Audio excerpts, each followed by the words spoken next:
Have you ever noticed that there's a stunning correlation between a person's place of birth and their religious affiliation? Have you ever noticed that there's a stunning correlation between someone's parents' religious beliefs and their own? I can't count the amount of times that upon asking a theist why they subscribe to a particular religion, that I've been met with the response of, well, that's just because I was born into it.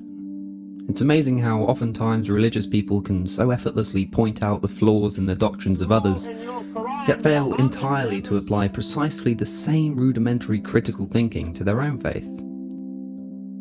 I used to respond to this assertion by trying to point out that it's a logical fallacy and that surely they can see that their faith is so obviously completely dependent upon their geography, but it never seems to get through. Why is this? Why are so many religious people so insular and dedicated, despite knowing that they only believe in their arbitrary God because they were canalized into doing so? Well, if you ask me, I think it's attributable to the unwarranted privilege that religion is so often granted in public discourse. Okay, you can satirize and criticize someone's politics, and that's just a diversity of opinion. But God forbid you do the same thing for someone's religious beliefs, because, well, then you're just a bigot. I mean, how many times has someone been called a racist simply for voicing an opposition to the teachings of Islam? If a Christian is asked why they believe in their God and they say, well, it's just because they were brought up to, or they derive comfort from it, or they just feel as though it's right, well, that's perfectly acceptable. Why should anybody need to justify their beliefs?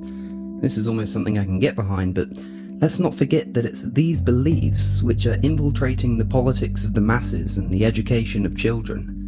If you want to argue that your religion should be taught in schools, and that scientific evidence should be ignored in favour of ancient superstition, well then I'm sorry, but you're going to have to do a little better than that.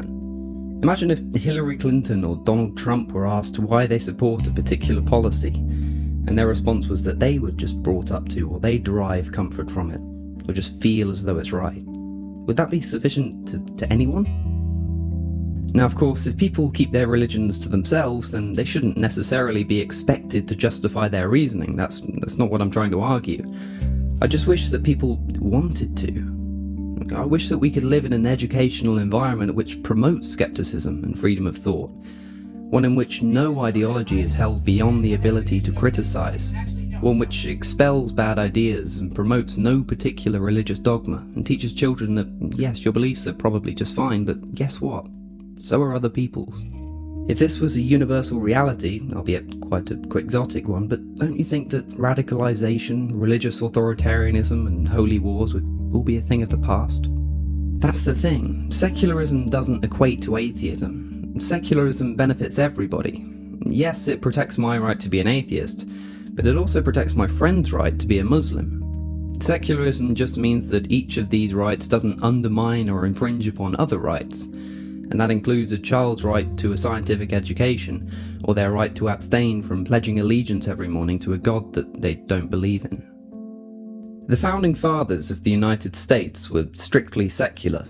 Okay, we hear so often that the country was founded on Christian values, despite John Adams himself once stating that the government of the United States is not in any sense founded on the Christian religion.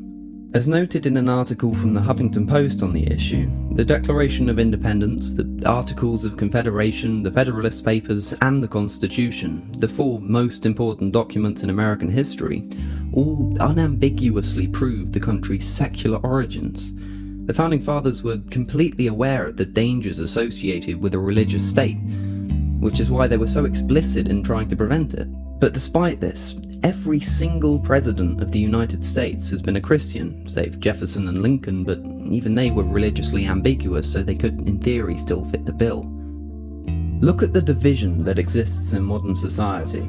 Look at the scientific illiteracy of our children. Look at the influence of a Christian God upon a constitutionally secular state. And then look me in the eye and tell me that we don't need secularism now more than ever. I may be an atheist, but I'm a secularist before I'm an atheist. Okay, I don't want to force kids to abandon their religion. I just want to create an environment in which they can choose to make that decision for themselves. I'm Alex O'Connor, and thanks for listening.